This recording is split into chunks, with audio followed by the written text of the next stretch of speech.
question. Peace is not a feeling. Peace is not love. Peace is not swinging the axe.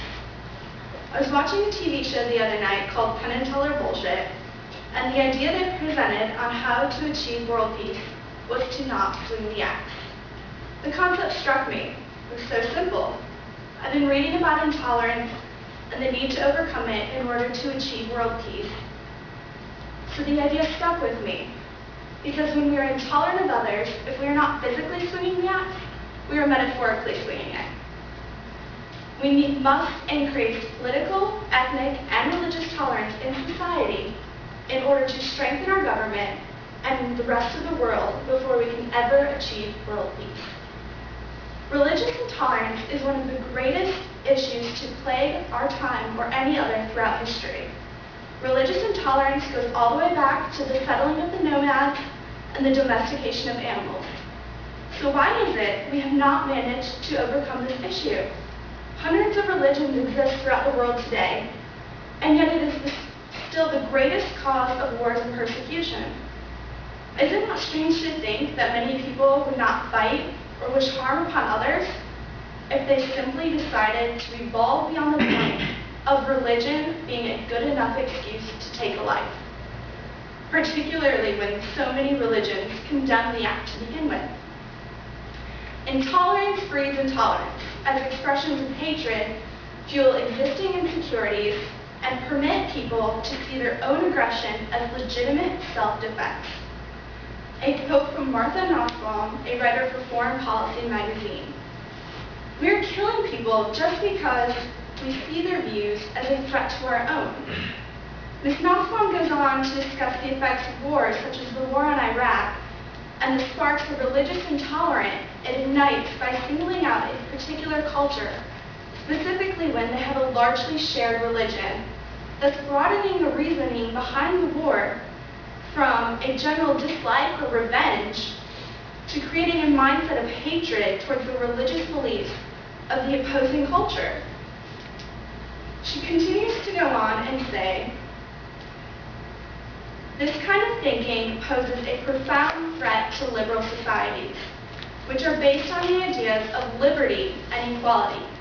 So if we are to protect our society, our individual cultures, and our government for future generations, we must become more tolerant of others' religious beliefs." As we work to eliminate religious intolerance, we must also work to eliminate political intolerance.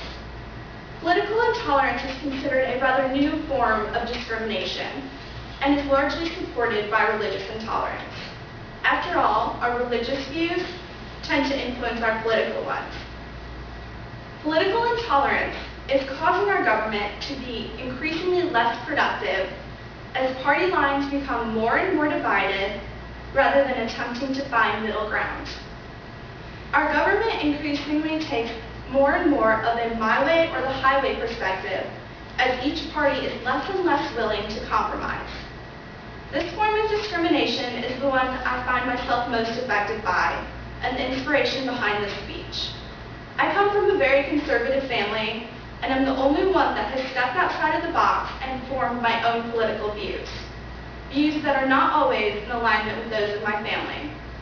I find myself more and more frustrated each time I visit them, and it's politics all they want to discuss.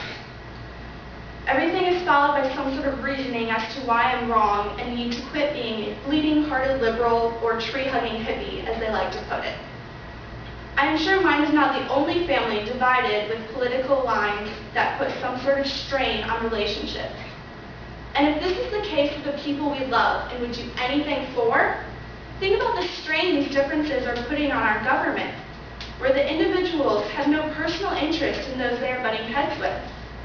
If we are to strengthen our government and truly become the leading world power we once were, party lines must become less important, and the bottom line of what is best for the country and the individuals living here needs to become the focus. Finally, we need to work to increase tolerance of varying ethnicities.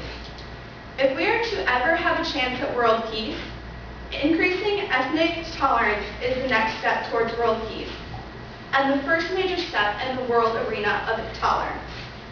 In order to create a stronger, more open-minded and unified world, we must first accept the varying diversities that make it so unique. Ethnicity is based upon heritage, and this is something nearly all people celebrate and understand. It is a common bond that ties us together or rips us apart. It is our family traditions or beliefs that have been shared for generations, as well as the lessons we have learned that we pass on to our children. Our heritage tends to be our deepest roots and most protected part of our identity.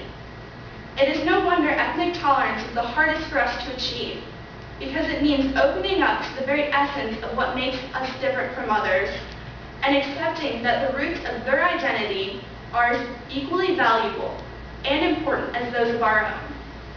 To achieve ethnic tolerance, we must truly evolve beyond our current humanity and open our minds to the idea that acceptance of alternate possibilities does not mean we are giving up on the ideas we know and that have made us what we are.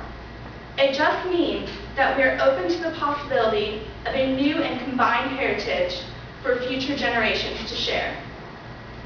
As I come to a conclusion, I would like to remind everyone, as a society, we still have many obstacles to face and overcome in the way of intolerance. However, the first steps to achieving world tolerance can be achieved by opening our minds and educating ourselves about those around us, starting with our neighbors, working our way to the government, and then leading the way on the world stage. In order to not raise the axe, even metaphorically, we must open ourselves up to information and communication. We must increase our political, ethnic, and religious tolerance in society if we are to strengthen our government and lead the way to world peace.